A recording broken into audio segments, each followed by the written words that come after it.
በአገራችን የቀደምት ስልጣኔ መናገሻ በሆኑ ታሪካዊ ቦታዎች አብያተ ክርስቲያናትና ቅርሶች መሃል መገኘት ትርጉሙ ብዙ ነው። ከዕለታት በአንድ ቀን እንዲህ ሆነ። 1898 ዓመተ ምህረት መጋቢት 13 ቀን ከቤተ መንግሥት ባለሟልነት ተነስተው በዘመኑ ከንጉሥ በመቀጠል ከፍተኛ ለሆነው የራስ ማዕረግ የበቁት የጣሊያን ጦርን ከአምባላጌ እስከ አድዋ ድረስ ያንቀጠቀጡት በፈረስ ስማቸው አባ ቃኘው ልዑል ራስ መኮንን ወልደ ሚካኤል በምስራቅ ሐረርጌ ቁልቢ በተባለው ስፍራ ላይ ማረፋቸው ተሰማ።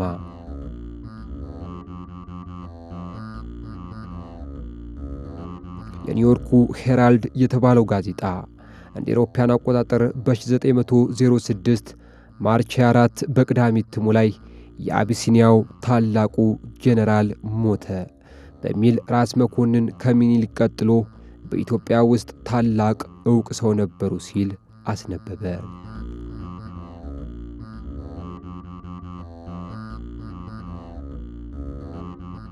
የዲፕሎማሲው ሊቅ የጦሩ አዛዥ የልዑል ራስ መኮንን ሞት በአገሪቱ ድንጋጤን ፈጠረ። ሞታቸውን ማመን ያልፈለጉ ደግነታቸውን የሚያውቁ ወዳጆቻቸው ሁሉ እንዲህ ሲሉ ሙሾ አወረዱ። ስልከኛው ሲያረዳ ነገር ተሳሳተው፣ መኮንን አይደለም ድሃ ነው የሞተው ብለው ተቀኙ። የድሆች አባት ይችን ዓለም ተሰናበቱ። የቀብር ሥነ ሥርዓታቸውም ቀደም ብለው ራሳቸው ባሰሩት ከእርሳቸው በፊት ያረፉት ባለቤታቸው ወይዘሮ የሽመቤት አሊ በተቀበሩበት በወቅቱ በሐረር ከተማ በሚገኘው በጥምቀተ ባሕር ደብረ ኃይል ቅዱስ ሚካኤል ቤተ ክርስቲያን ቅጥር ግቢ ውስጥ እንደተፈጸመ የታሪክ ድርሳናቸው ይናገራል።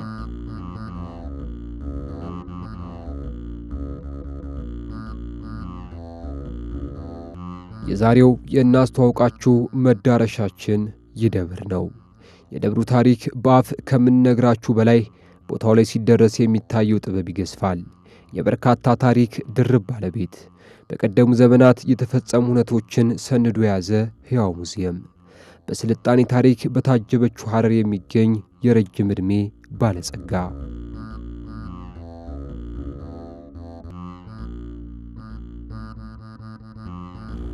ያው እንግዲህ 47 በ1879 ዓመተ ምህረት ነው እቺ ሀገር ያው ክርስትና ሊመጣባት የቻለው። ከዛ በፊት ምንም የለም።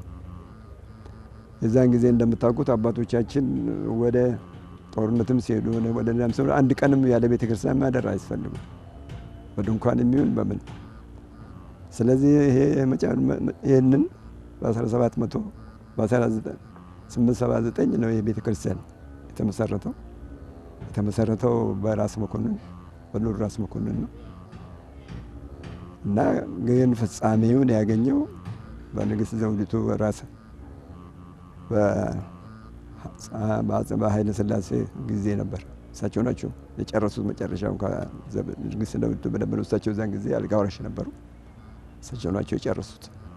የተመሰረተው ግን በ47 ፍጻሜው መጀመሪያ እስኪደርስ አጠናቀቁት እንጂ ራስ መኮንን ናቸው ከመሰረቱ እንትን ያሉት።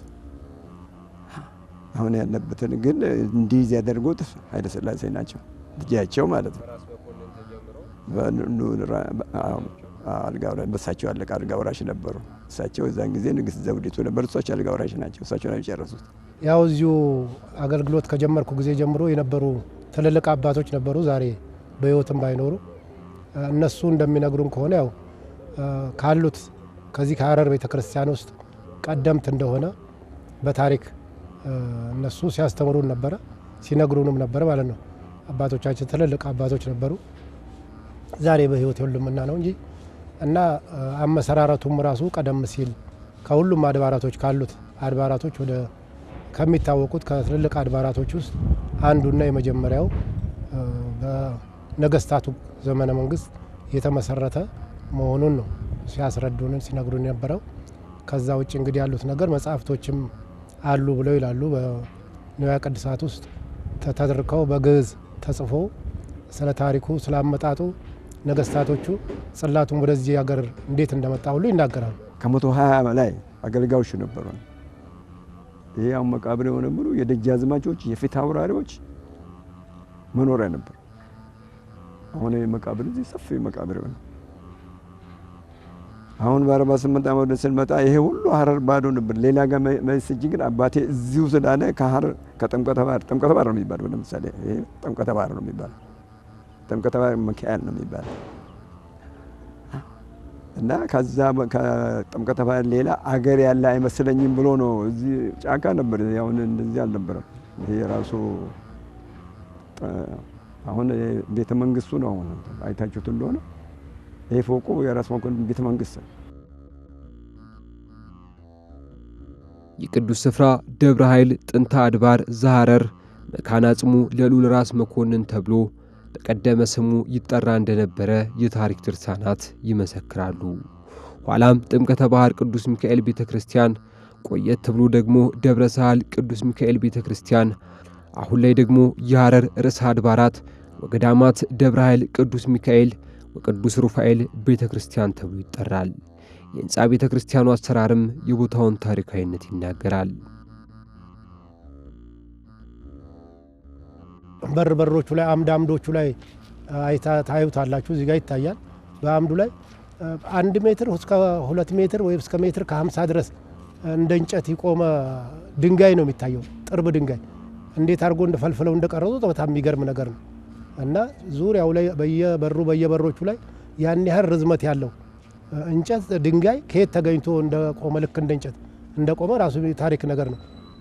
ከዛ ውጪ አሁን ውስጡን በግንባታ ጊዜ ተነስቶ ስለነበረ ሲታይ ራሱ እያንዳንዱ በአሁኑ ሰዓት ሲገነባ ግንባታ ቆሞ ነው እንደዚህ በእንትን በማለት ነው በማቆም ነው የሚገነባ። እሱ ግን ሲገነባ እንዲህ እያስተኙ ትልልቅ ረጃጅሙ ድንጋይ ስፋቱ ራሱ 80 ሳንቲም ነው። የዚህ ቤት ግንቡ ራሱ 80 ሳንቲም ስፋት ነው። ያንን በሙሉ በድንጋይ እንደዚህ እያስተኙ ነው የሰሩት። የትም ምንም ነገር እዚህ አካባቢ የመሬት ንቅናቄ እንኳን ቢኖር እንዳይናድ ማለት ነው አባቶች እንግዲህ ሰሩት።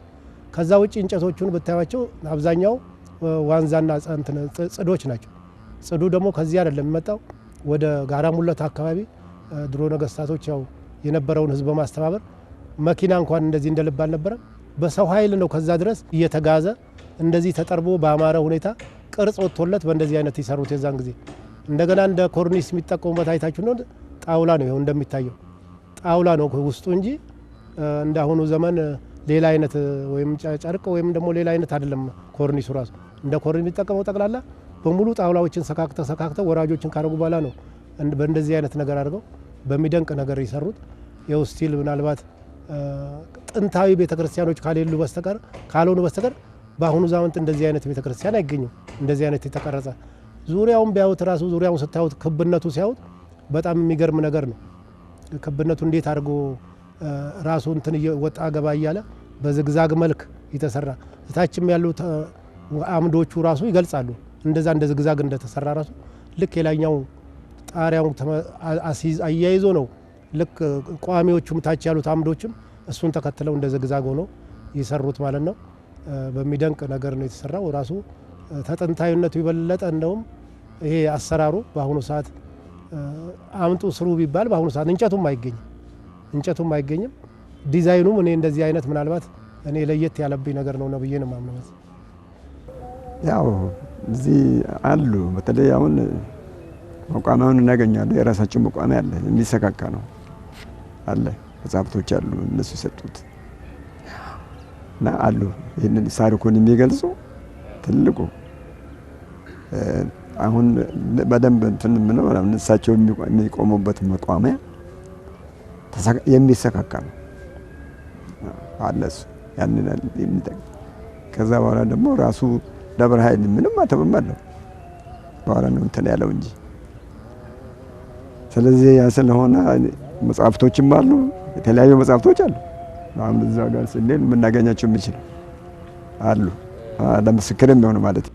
ጽላቱ ወደዚህ መጣበት ነገር እንዳልከኝ ያው ቀደም ሲል እንዳልኩ ቀደም በመገቢያ ላይ ያው በነገስታቱ ክፍለ ዘመን በነ ራስ መኮንን በነበሩበት ዘመን ላይ ያው ወደ ሀረርጌ በሚመጡበት ሰዓት ላይ ነው የድሮ አባቶች እንግዲህ ገብርኤልን ጊዮርጊስን ይዘው ሁሉ ይዋጋሉ። የድሮ አባቶች ጦሩ ሲንቀሳቀስ የጊዮርጊስን ጽላት ይዘው ነው የሚጓዙት። ከዛ ጋር አንጻር ተያይዞ እዚህ አካባቢ ላይ ያው ድል አድርገው ከገቡ በኋላ ከአሚር አብዱላሂ ጋር ነው ውጊያው በጨለንቆ የነበረው። ከዛም በኋላ ድል አድርገው ወደዚህ ከገቡ በኋላ ላይ ነው በወይዘሮ የሽመቤት አማካኝነት እሱ ጽላቱ የሚካኤል ጽላት ወደዚህ ሊመጣ ይቻለው ይላሉ ታሪክ እንግዲህ እንደሚነግሩን ማለት ነው። ከዛም በኋላ ጀምሮ ነው አመሰራረቱም። ከዛን ጊዜ ጀምሮ አሁን ያለው ቤተ ክርስቲያን እዚህ ቦታ አልነበረም። ወደ መቃኞ እዚህ ከበስተጀርባችን ነበር የነበረው። አሁን ላይ ተሰርቶ ነው ይሄ ትንሽ እንዲህ ተስተካከለው እንጂ ዝቅታ መሬት ነበር። እዚህ አካባቢ ነበረ እንደ መቃኞ ውስጥ የነበረው ለተወሰነ ዘመን። ከዛም በኋላ ነው ይሄ ከዛ በ1879 ዓመተ ምህረት ይሄ አልቆ ቤተ ክርስቲያኑ አልቆ ወደዚህ ጋር ይገባው ማለት ነው። ታሪክ እንደሚነግሩን እንደዛ ነው። እዚህም ላይ ምናልባት ተጽፎም ይታያል። እንደዛ ነው የሚለው ታሪኩ። ተአምርና ጥበብ በበዛበት መልክዓ ብዙ በሆነው የስልጣኔ ታሪክ ታጅቦ በሚታየው የሐረር ርዕሰ አድባራት ወገዳማት ደብረ ኃይል ቅዱስ ሚካኤል ወቅዱስ ሩፋኤል ቤተ ክርስቲያን ሕንፃ ቤተ መቅደሱ አሰራር ጥበብን በእጃቸው ባደረጉ ቀደምት አባቶች በደማቅ ቀለም ታትሞ ለዘመኑ ትውልድ የተሰጠ ስጦታ ሆኖ ዛሬ ላይ ደርሷል።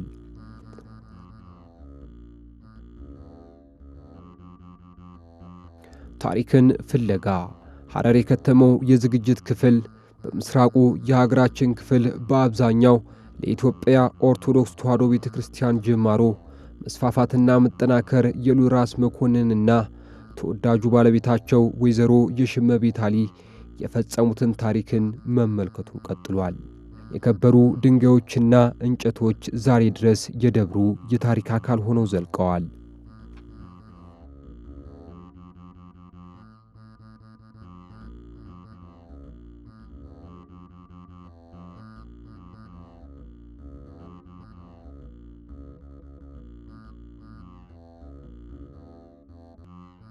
አሁን ደግሞ ያው ታሪካዊ ወደ ሆነው ቤተክርስቲያን ገብተን ውስጥ ያለውን እናስጎበኛቸዋለን ማለት ነው። ስለዚህ ወደ ውስጥ እንግባ።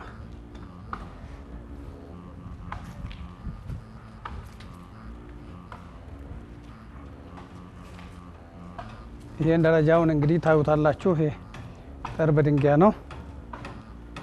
በጣም የሚገርም ነው። የድሮ አባቶች እንደ ዛሬ መኪና የለም ምን የለም፣ ያው ተሸክመው ነው ያመጡትና የሰሩት ማለት ነው፣ ደረጃውን ጨምሮ። እዚህ በረንዳዎቹ ያው የምታዩቸው እነዚህ እንጨቶቹ ዝግባ ናቸው፣ ጣውላዎቹ ምናምን ዝግባ ናቸውና እንግዲህ በኪሎ ሜትር ስንት እንደሚሆን አይታወቅም እንጂ በጣም ሩቅ ነው። ዛሬም በመኪና ሲከድ በጣም ሩቅ ነው። እነዚህ ጣውላዎቹ መጣውበት የተሰሩበት ቦታ ሩቅ ነው። ከዛ አባቶች ያው እንግዲህ እንደ ዛሬ መኪና የለም፣ ተሸክመው አምጥተው ነው ይሄንን የሰሩት ማለት ነው። እና ይሄን ይመስላል። ይሄ ጥርብ ድንጋይ ነው፣ ተመልከቱት። ይሄ ጥርብ ድንጋይ ነው እንዲህ አድርጎ የተሰራው። ያው ይሄ ዙሪያውን ይሄን ይመስላል ማለት ነው። ይሄ አይነት ነው። በሩም ያው ይሄን ይመስላል። ይሄ አሁን ዝግባ ነው እንጨቱ። ያው ውፍረቱን ታዩታላችሁ። አጠቃላይ በሮቹ መስኮቶቹም ዙሪያቸውን ይሄን ይመሳሰላሉ ማለት ነው። ጣውላዎቹን ተመልከቱ ስፋታቸው እና ይሄን ይመስላል።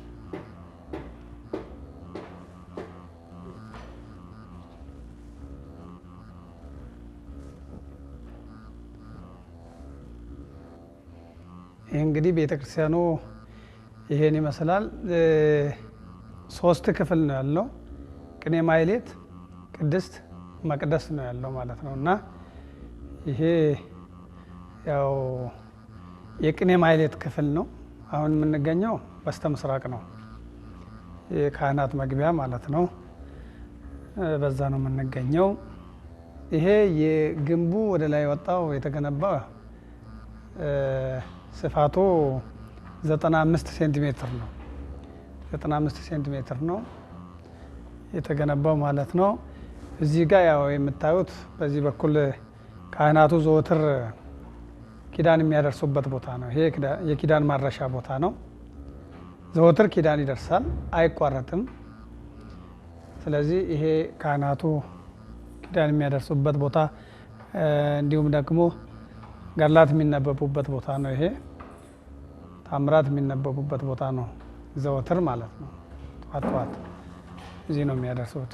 ክፍሉ ያው የቅኔ ማህሌት ክፍል ነው። የሐረር ሚካኤል ቀደምት ነው። ታሪክና መንፈሳዊ እሴት በአንድነት የሚኖሩበት የጠበቀውን የስልጣኔ አሻራ ከደጃፍ ላይ ቆመው ውጩን በማየት ብቻ የሚረዱት አይደለም። ውስጡም ያልታዩና ያልተሰሙ ብዙ ተዘካሪ ታሪኮች አሉ።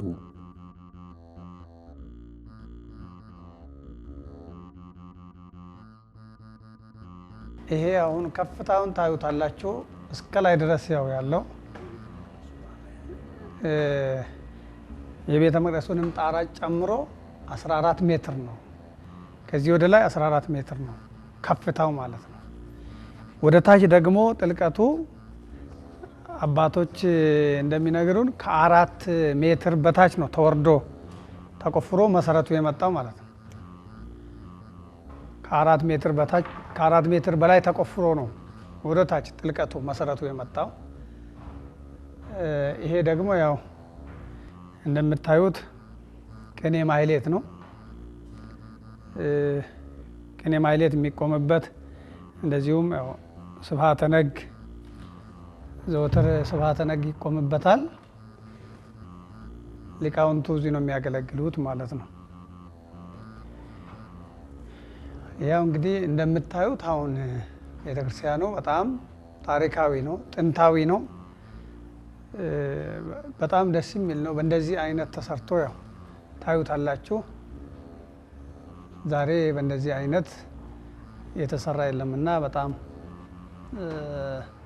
ታሪክ ያለው ቤተክርስቲያን ነው። በእንደዚህ አይነት አባቶቻችን የነበሩት አባቶች እንዲያርገው ነው የሰሩት። በሩን ሁሉ ስታዩት እነዚህ በሮች አሁን እንዴት እንደተሰሩ ታያላችሁና በጣም ታሪካዊ የሆነ ቤተክርስቲያን ነው። ይሄ ያው በሴቶቹ በኩል ነው ያለነው። አሁን ሴቶቹ ቆሞ የሚያስቀድሱበት ቦታ ነው ይሄ ክፍል ማለት ነው።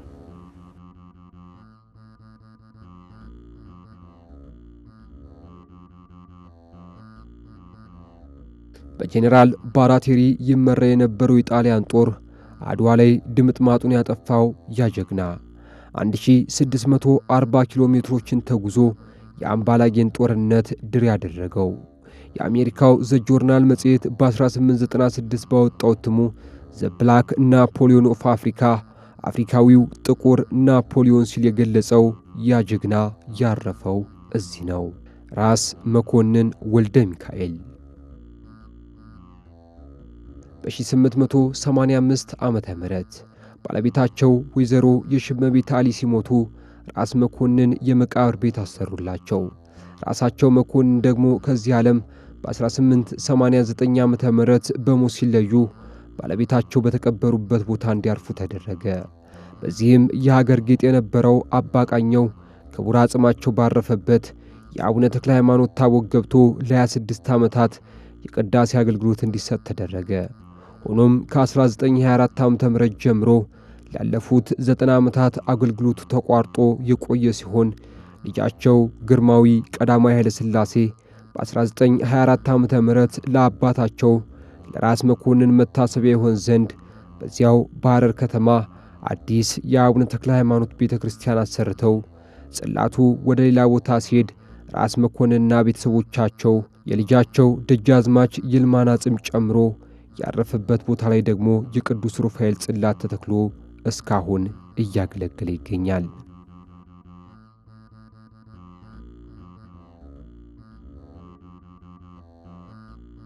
ግን አሁን በእድሳቱ ጊዜ ተቆፍሮ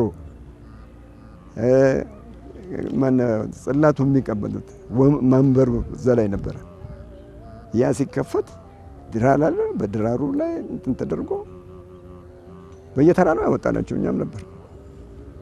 ከዛ በኋላ ሳጥን ተገዝቶ እያንዳንዳቸው በሶስት ሳጥን ተደርጎ ልክ ልብስም ተደርጎ ተመልሶ እንዳው ከአባትየው አንገት ላይ ወርቅ ነው የተገኘ።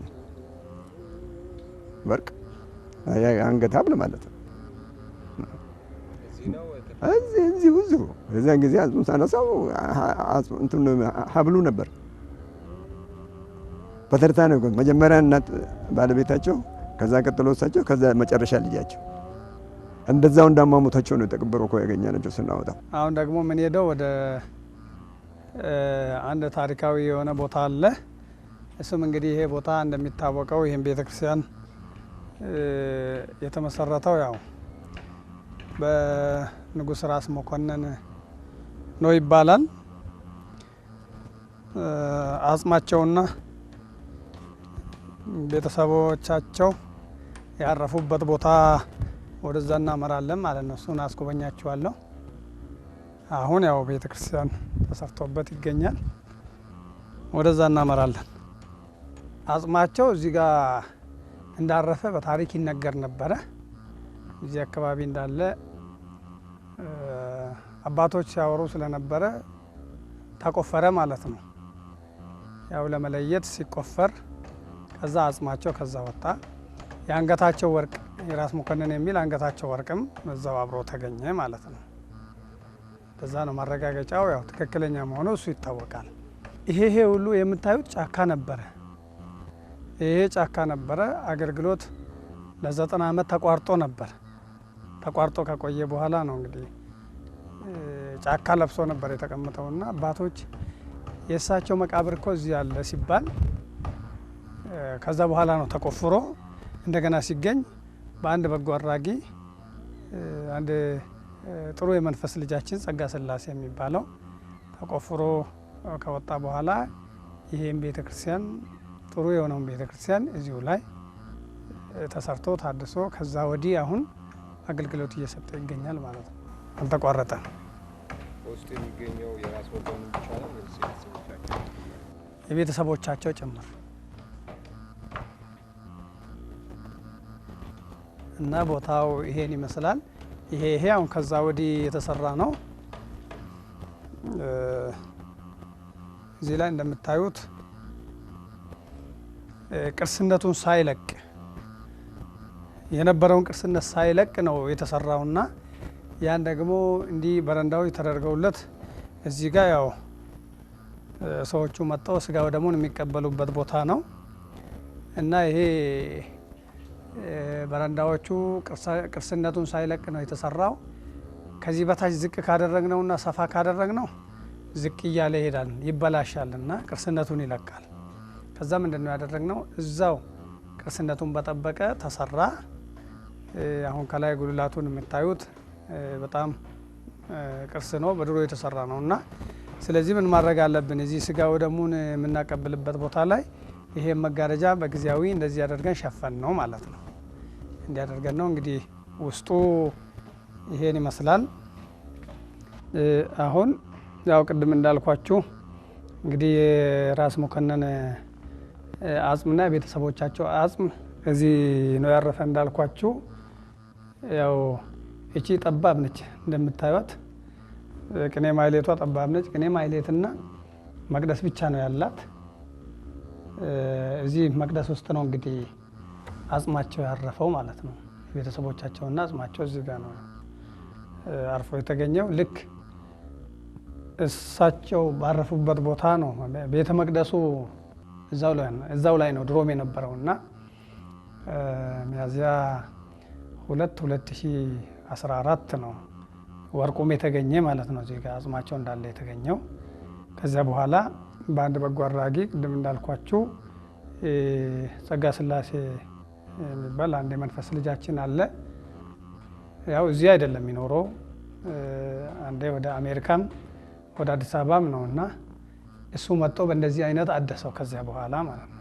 አዎ ቅዱስ ሩፋኤል ያው የተሰራው በራስ መኮንን ነው። ባለቤታቸው ሲሞቱ ለባለቤታቸው የመቃብር ቤት ብለው ነው ያሰሩት። ለዚህ ነው አሁን ወደ ቤተ ክርስቲያን ሲመጣ መቅደሱ ጠባቦ ይላል፣ እንደዚህ ብሎ አልተሰራም። ከዛ በኋላ ተሰርቶ ያው ባለቤታቸው ተቀበሩ። ከባለቤታቸው ቀጥለው እሳቸው ሞቱ፣ እሳቸው ተቀበሩ። ከዛ በኋላ ልጃቸው በእሳቸው ተተክቶ ልጃቸው በሚቀጥለው ዓመት ሞቱ። ሶስቱም እዚህ ጋር ተቀበሩ። በዚህ በታች በኩል ያለው ከጀርባ ያለው ሩፋኤል ቤተክርስቲያንም ያው በቅርቡ ነው አሁን በ2014 ዓመተ ምህረት ለ96 ዓመት ያህል አገልግሎት አቋርጦ ቆሞ ነበር ፈርሶ 96 ዓመት ያህል አቋርጦ ቆሞ የነበረው አሁን አንድ ባለሀብት ነው የሽመቤት ወይዘሮ ሽመቤት የራስ መኮንን በነዛ በኩል ትንሽ ዝርያ ያላቸው ናቸው። አቶ ጸጋ ስላሴ ይባላሉ። መተው ይህን ቦታ አይተው ማደስ አለብን ብሎ ጫካ ወርሶት ነበር ራሱ ያንን እናድሳለን ብሎ አሉ። ኧረ እባካችሁ ፈርሷል ይህ ነገር አይሆንም ብለን ስንል ቅርስነቱን መቀየር የለበትም በዚሁ አድሳለሁ ብሎ እውነትም ቤት ይሆናል ያልነው ታድሶ እንደውም ያልተጠበቀ ታሪክ ሆኖ ያውና አሁን አገልግሎት ከጀመረ እንግዲህ ያው ከ2015 ላይ አገልግሎት ጀመረ። ያው ዛሬ ላይ 2018 ላይ ነን። ከ3 ዓመት በላይ ሆኖ ማለት ነው ማገልገል ከጀመረ። የቅድስት ቤተ ክርስቲያንንና የሀገርን ረጅም ስልጣኔ የሚዘክሩ ታሪኮች በአንድ ቦታ ተቀምጠዋል። የቀደሙ ዘመናት የስልጣኔ መገለጫ የሆኑ የታሪክ ማስረጃዎች ምቾትን አግኝተው ታሪክን በሚገባ ለትውልድ ማስተላለፍ ባይችሉም የቦታውን ቀደምትነት ግን ለመመስከር በቂ ናቸው። የስፍራው ታሪክ ከትውልድ ወደ ትውልድ ለማሻገር አደራቸውን ከሚወጡት መካከል በጥቂቱም ቢሆን የሐረር ርዕሰ አድባራት ወገዳማት ደብረ ኃይል ቅዱስ ሚካኤል ወቅዱስ ሩፋኤል ቤተ ክርስቲያን አገልጋዮች ናቸው። ጠባቧ ቤት መሸከም ከምትችለው በላይ ታሪክን ተሸክማለች።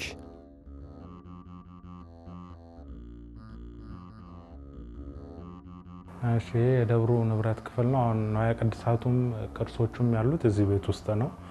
እንደምታዩት ለአቀማመጥም ብዙም በሚመች ባይሆንም አሁን እዚህ ሳጥን አለ እንደዚህ ኮመደ ተጨናንቀው ነው ያሉት።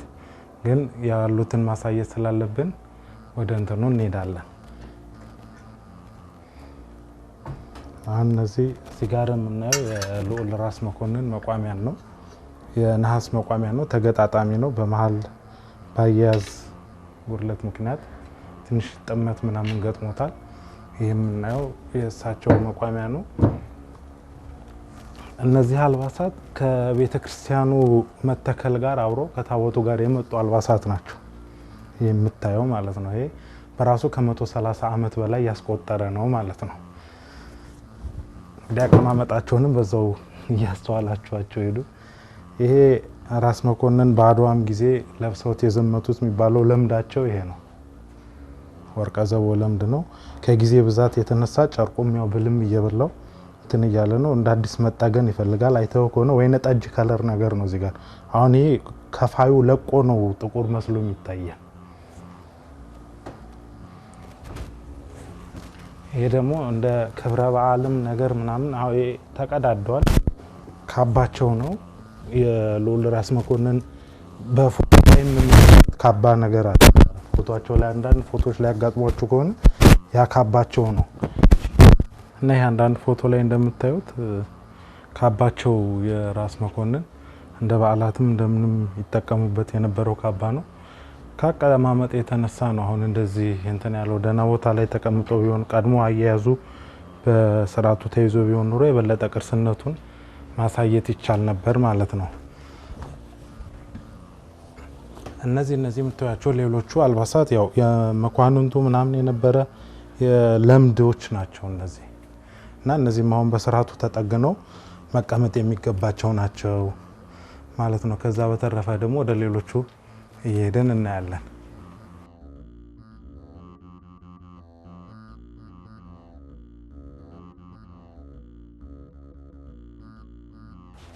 አልባሳቱ ያሉበትን ሁኔታ ያሳያል። በጣም የተጨናነቁ እንትኖች ናቸው። አልባሳቱ እዚህ ላይ ነው ተሰቅለው ያሉት። እዚህ ጋር ደግሞ መስቀሎች አሉ። ለማሳየት ያህል አንዳንድ እንትኖችን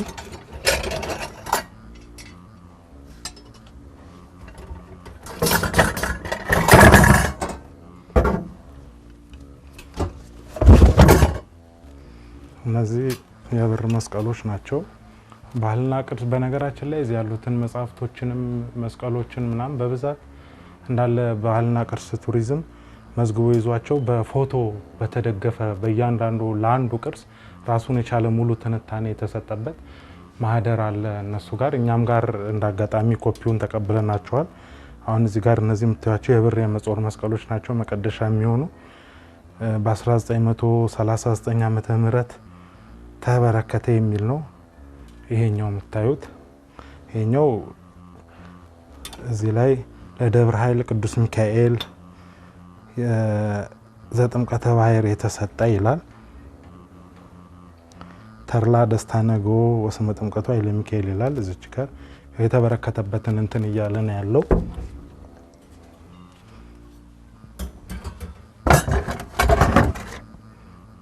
አሁን እነዚህ የምታዩቸው የብር መስቀሎች ናቸው። የእጅ ካህናት የሚይዟቸው ናቸው። ዝ መስቀል ዘወልደ ማርያም ዘዋቦ ለቅዱስ ሚካኤል ይላል። እዚህ ጋር ያለው ጽሁፍ ዘደብረ ኃይል 1918 ዓመተ ምህረት ዘመነ ማርቆስ ይላል። እዚህ ጋር ይሄም እንደዛው እዚህ ላይም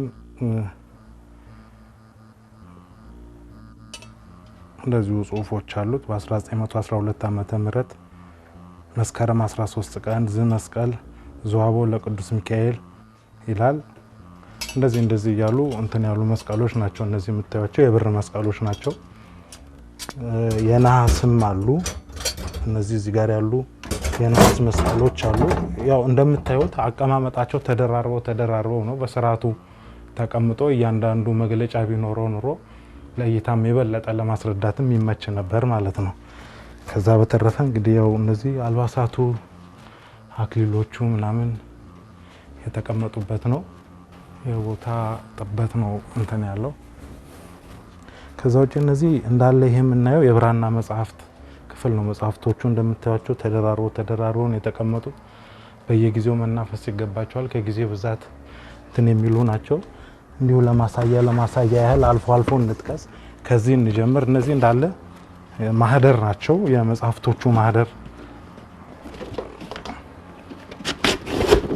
እንደዚህ እንትን እየተባለ እዚህ ውስጥ ነው ዳዊቶቹ ምናምን የሚቀመጡት። ይሄ ኖርማል ከተለፋ ቆዳ የተሰራ ነው።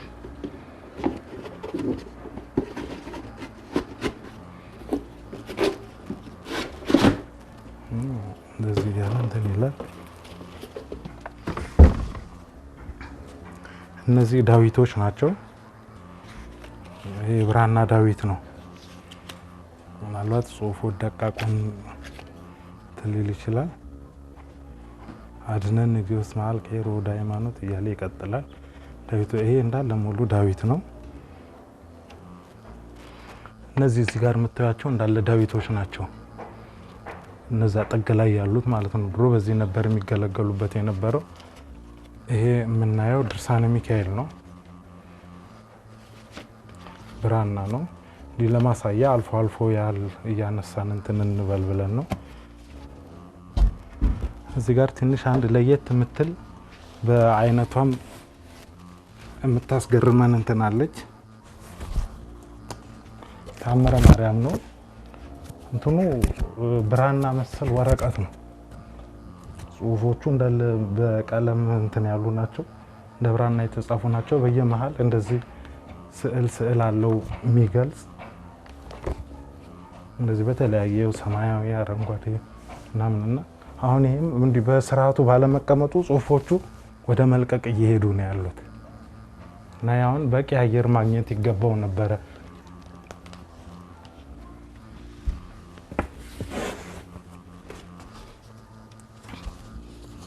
እዚህ ጋር የምናየው ይሄ ስንክሳር ነው።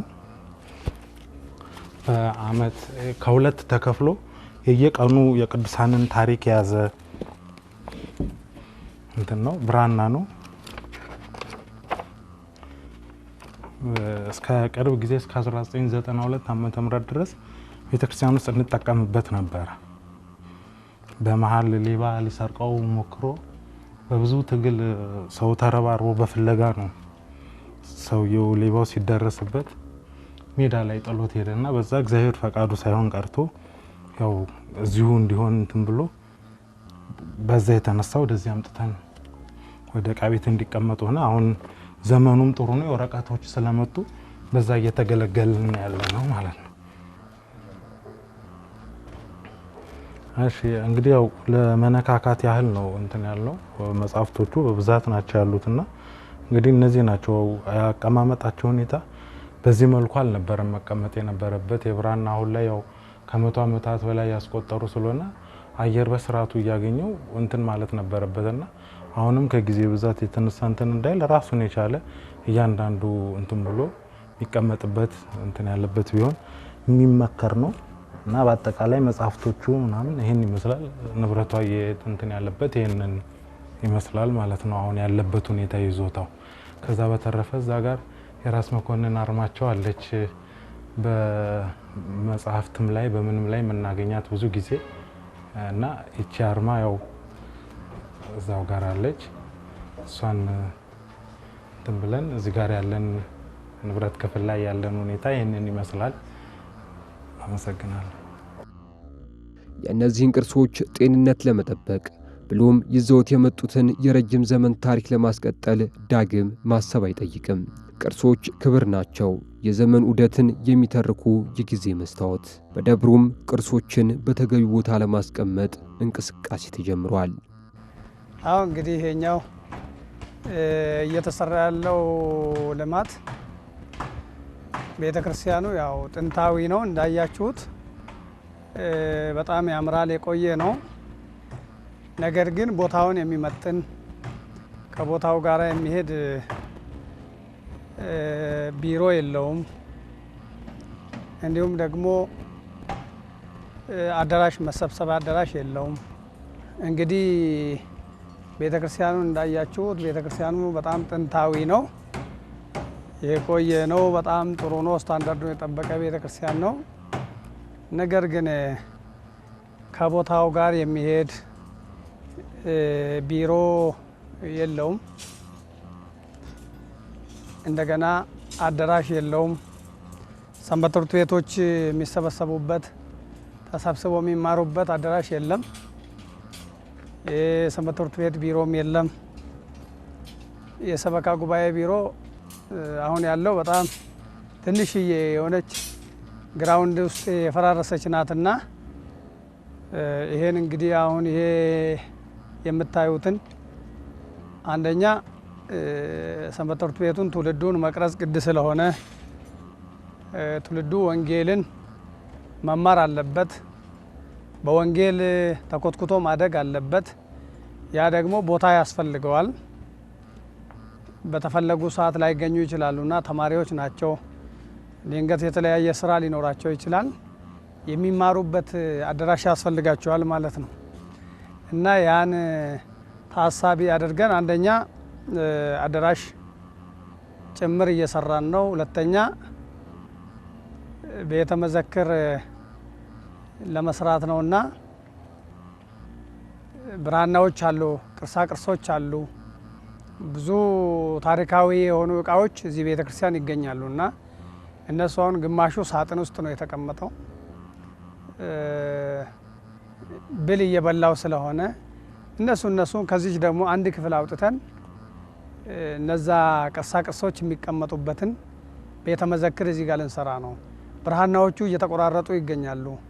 የድሮ አልባሳት እየተበላሹ ስለሚገኙ የሚቀመጡበትን ቤተ መዘክር ወይንም ደግሞ ሙዚየም ከዚህ ጋር ልንሰራ አስበናል ማለት ነው። ይሄ የምታዩት ወደ 320 ካሬ ሜትር ላይ ያረፈ ነው። አሁን ስላቡም ሞልተናል። እንግዲህ ከህዝቡ 5 ብርም 10 ብርም እየሰበሰብን ነው እዚህ ጋር የደረስነው። አሁን ግን ያው እኛ ባሪያዎቹ ተነስተን እንሰራለን፣ የሰማይ አምላክ ያከናውንልናል ነው እንጂ ካዘናችን ባዶ ነው። ህዝቡም ደግሞ ከኑሮ ውድነት አንጻር እንዲሁም አንዳንድ ጉዳዮች በኮሊደር ምክንያት ብዙ ቤታቸው የፈረሰባቸው ሰዎች አሉ። ብዙም ደግሞ ከዚህ ተነስተው ቦታ የቀየሩ አሉ። ከዚህ ተነስተው ወደ አዲስ አበባ የሄዱም አሉና ያው እዚህ ላይ ደርሰን ቆመናል። እንግዲህ አሁን በበጀት እጥረት ምክንያት ቆመናል። ቅርሳ ቅርሶቹ አሁን እዛ ውስጥ ሆነው እየተበላሹ ይገኛሉ እና ለዛ ነው እንግዲህ ይህንን እየሰራን ያለነው ማለት ነው። በሐረር ከተማ ቀደምት ከነበሩ አብያተ ክርስቲያናት የመጀመሪያውና ባለብዙ ታሪኩ የሐረር ሚካኤል የሚገለጥበት በርካታ ታሪኮች አሉት። ለዛሬው እኛ በጥቂቱ አስዳሰናችኋል።